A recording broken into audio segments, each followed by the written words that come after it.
many people do not realize how you clean out a juniper for styling.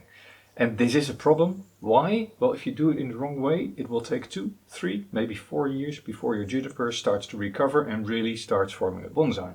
Hey, welcome, this is Jelle, growing bonsai, and in this video we will explore how do you prepare a juniper for its first styling. These trees are left over from a beginner's course that we're running in our club. And when I say a beginner's course, I make a little handout on what a beginner's course is. I have written a little book, step by step, everything about growing a bonsai. So this is of course in Dutch. It's for my Dutch club, but it starts with what are bonsai, the history of bonsai, where do you get bonsai material, tools that you'll use, the design of trees. We order always a few trees more, so we can take the weakest, the poorest trees out of the batch. And in this case, that are the trees that have been squashed, where some branches have broken off and are generally not all that pretty.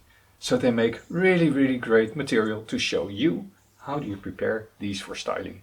Tomorrow is the second evening, so I need to prepare these for the club styling so that people know this is what they should look like after cleaning up. Now let me run you through the steps that I will also tomorrow present to the new members of our club. If I take now my handout, and this handout is specifically aimed at step by step shaping a bonsai from a juniper.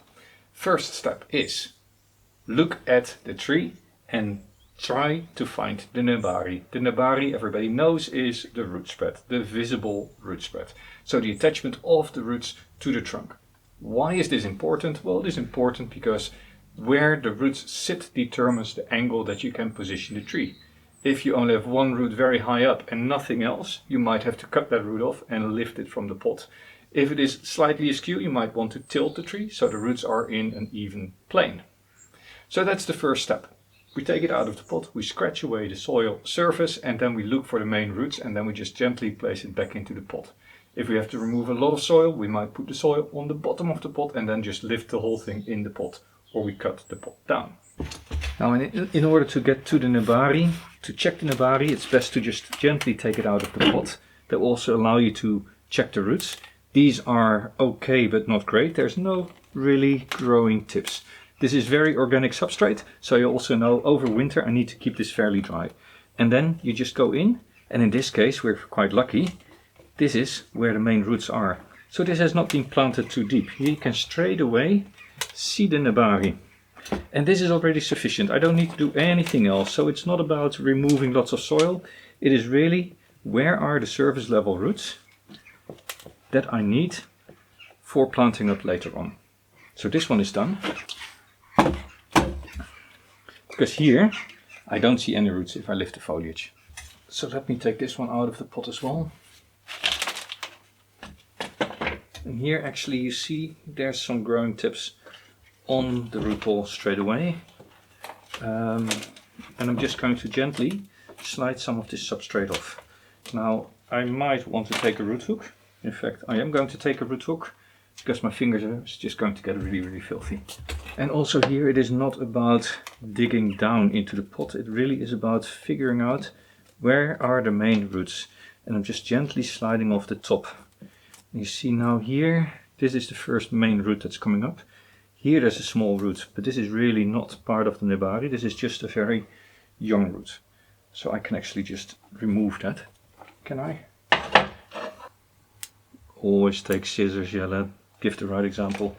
Now I can turn this around and in the back do the same thing.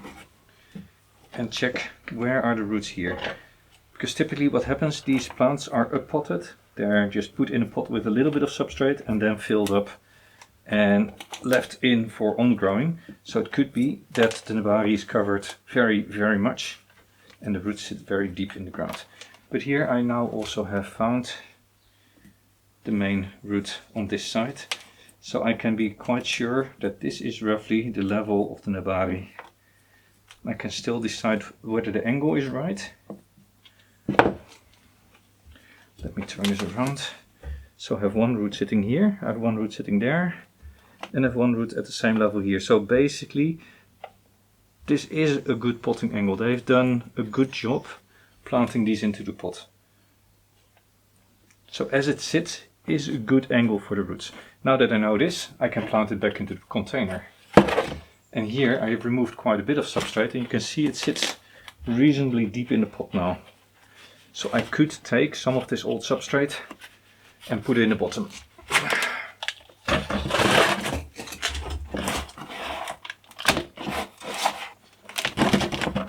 Don't use too much, because you still want the roots to fit the pot, right? That when you're watering it doesn't slide out on the side. Step 2 is cleaning out this tree. And cleaning out means looking for little branches like this. So during transport it laid on its side and this branch is broken and is dead. You see the dull color?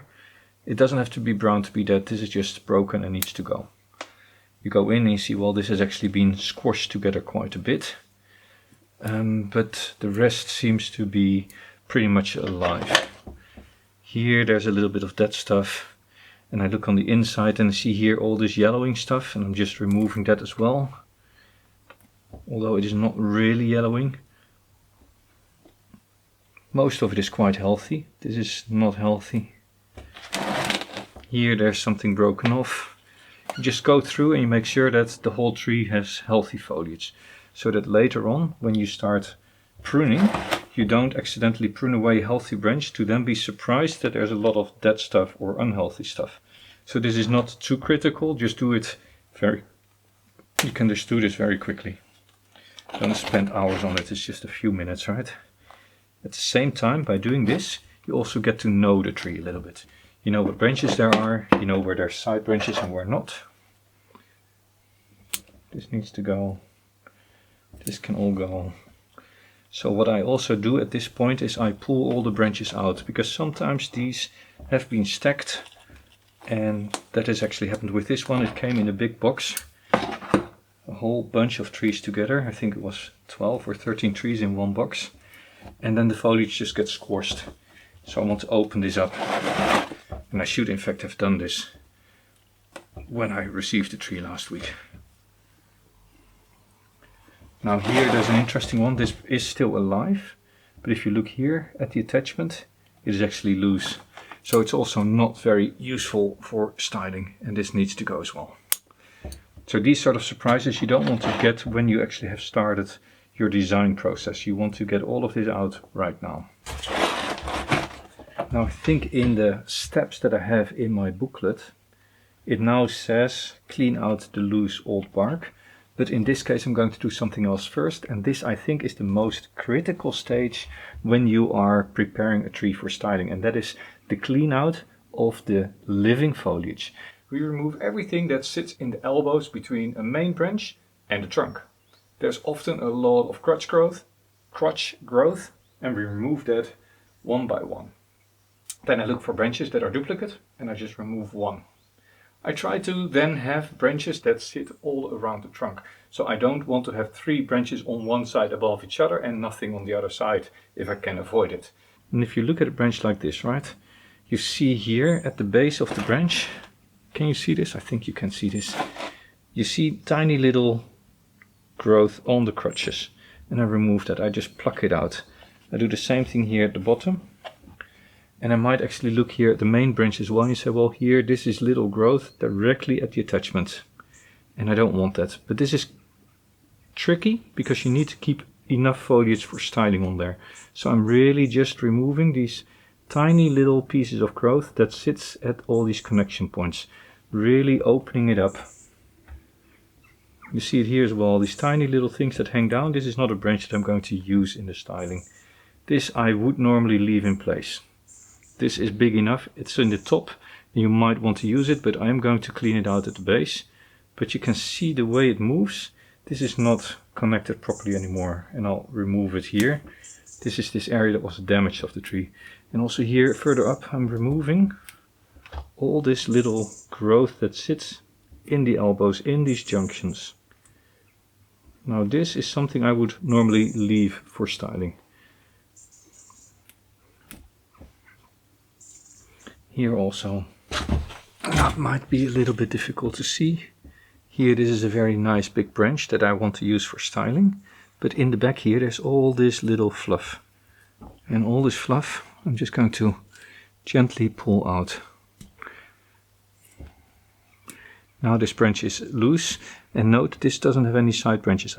I did not remove anything here. I would have left any side branches that are a little bit closer. This is too much of a bare section, to be honest. So here you see there's little side branches, and I'm leaving the little side branches except for maybe the first half an inch or so. So I'm plucking it out directly at the base, but further outwards I'm leaving it on because I might want to cut back to here and I want to stimulate that to start growing. I don't know that yet. So this is first a cleanup. And during styling I can always remove more. But this little fluff, this can just come off. Here you're getting towards the top of the tree and I'm leaving a lot more on these branches. This way I need to go through the whole tree and remove the little fluff growing everywhere in the junctions, leaving the real branches. And in case of doubt, I'm leaving it in place. And also here, also completely in the top, the apex of the tree, you see a lot of very, very small branches. And I'm just removing these tiny little young pieces that sit here. But these are more mature. This is a very young one that I can just take out. And this way I'm completely opening up also this part of the tree, while leaving enough choice for wiring out. By removing all this, you create a better overview of what the tree looks like and what you can then use for styling. But what I don't do is go in and say I'm going to pluck all the side branches of one of these, for instance. Like this is a nice branch. It has a lot of green. There is a little bit of this fluff on it as well. And the fluff I'm removing. But these branches I'm leaving all on, because this could all be part of a styling choice later on. Now this is of course very, very thick, and during styling I would thin it out considerably, and I might now already say I'm taking the lower fluff off like that. That is not really a problem, because I want to always remove the lower branches, and if there's so much green I'll always have enough to use. And eventually I'm going to cut it back here so that this becomes a part of the tree, but this long runner will not. Now I need to go through the whole tree and do that at every single branch junction and just clean it out completely. And once I'm done with that, I might indeed start removing some of this low growth as well, so it really is open. Let me just do that right now and then show you what the tree looks like after doing this. And then I'll grab the other tree and do the same thing. Now with all this inner fluff removed, you can see quite easily what the trunk line looks like. And this of course is the side where one branch was removed completely because it was broken. But also if I now go to the other side and I just gently move the foliage to the side, you straight away see that I've got a little piece. But most of the fluff on the inside is gone and you can really see the route the trunk line takes. But what I really wanted to show is of course what you also need to do with the branches. Because what's happening is in these branches you also get a lot of small stuff growing. And here you see there's lots and lots of branches very, very close to each other. And then it is key to also, well, first of all remove the little things that sit there. And remove that out. And here also at the base, remove the first half a centimeter or so. But more importantly, this side. So we have a good branch here, a good branch there and a good branch there. And then we have two quite weak branches. But there's nothing further up. So I'm going to remove just one of these weak branches, leaving the other one. And here also remove the fluff a little bit. And this is now pretty much ready for styling. This now still has enough green all around to create a full pad. It is open enough. And here again in the top as well. What you see, lots of good branches, but then here this little cluster. And I could remove this small one here. And here we have 1, 2, 3 very close to each other. Let's remove the weaker one, because this might actually be a branch that you want to cut back to. And this will probably not be a branch to cut back to, so I'm removing this one from the middle. And this way I've now opened up this branch considerably.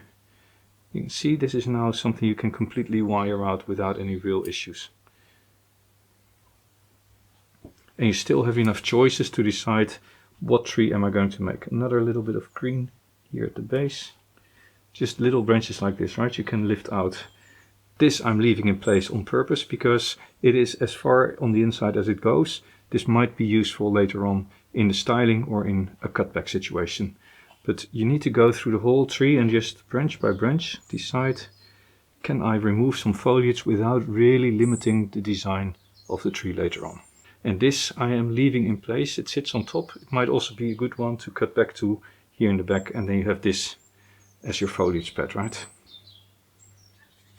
But these are all design choices, not cleanup choices. Now what I often see beginners do when they start cleaning out is, if you look at a branch like this, they start removing everything that sits. Everything that sits here on the inside of the tree.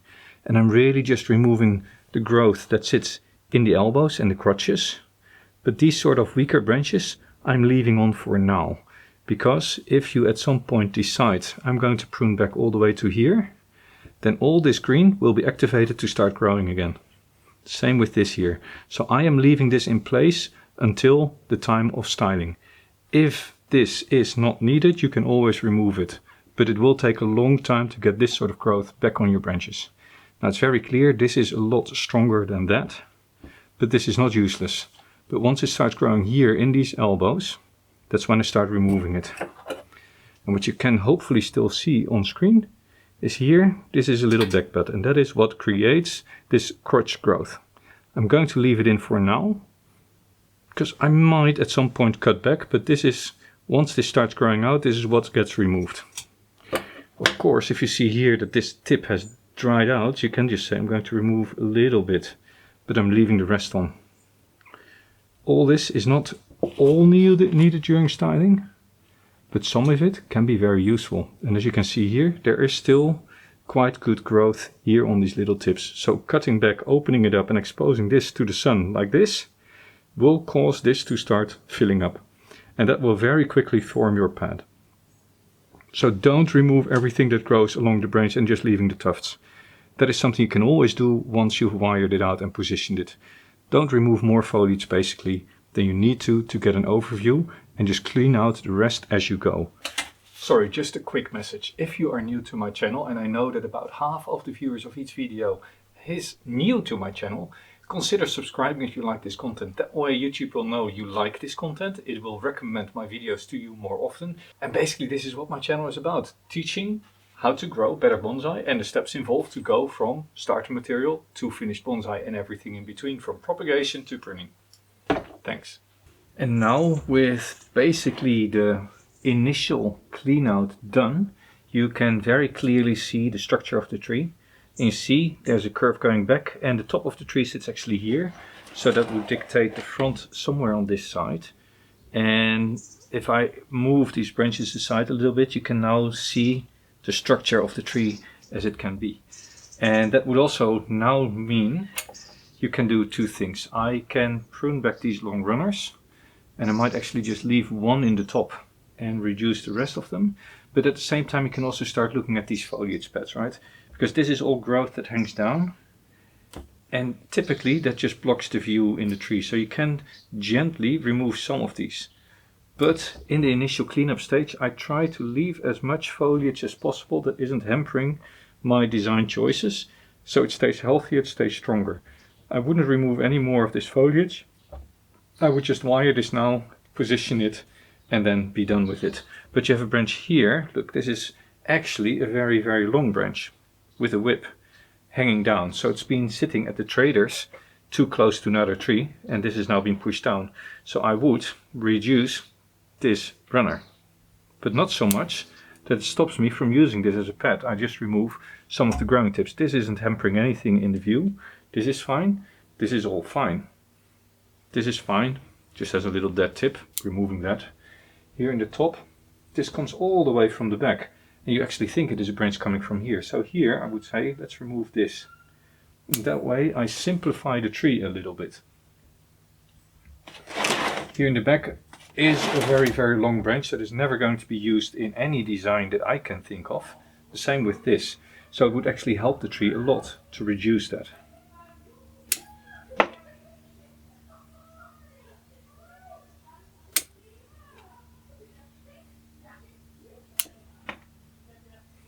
So now it's opener again. The tree is encouraged to grow on the inside rather than on the outside. Removing all these little things that have a dead growing tip for health reasons.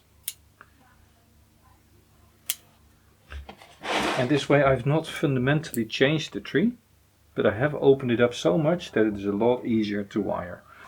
And then of course, depending on how much work you want to do right now, you can decide how much am I going to remove here from the bottom, these hanging down, but also do I want to thin out these clusters. Because if you now take scissors,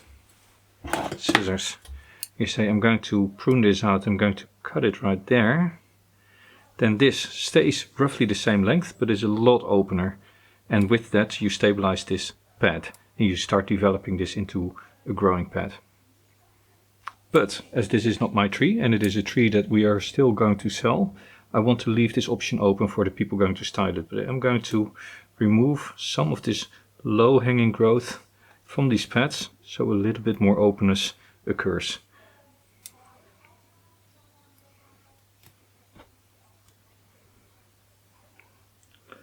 And all in all, I'm not weakening the tree all that much with this work, but I am creating visibility for styling. I'm opening it up for more sunlight on the inside, and of course I'm opening it up for ease of wiring later on. And of course I try to bring the branches out when they're intermingling in a spot where they don't actually belong. Like this one I'm probably never ever going to use in a design because it's way too long, it hasn't got any inner foliage, but if I remove it then the new owner doesn't have any choice but not to use it. Now I'm leaving it in. Now here in the top of the tree we have a branch, and if you look at it, it has lots and lots of foliage, but it also has weak branches like this with lots of dead tips. I'm removing that. I'm removing some of these weak growing tips here on the inside, just opening it up slightly. And here you can see probably that there's 1, 2, 3, 4 branches next to each other compared to only one on the opposite side. I'm going to thin that out as well. Which one I'm going to thin out? Well, the one that creates most space without weakening the tree. So this here is a nice healthy tuft that I can use. Then here is another one that's also quite big. And then there's a weaker one.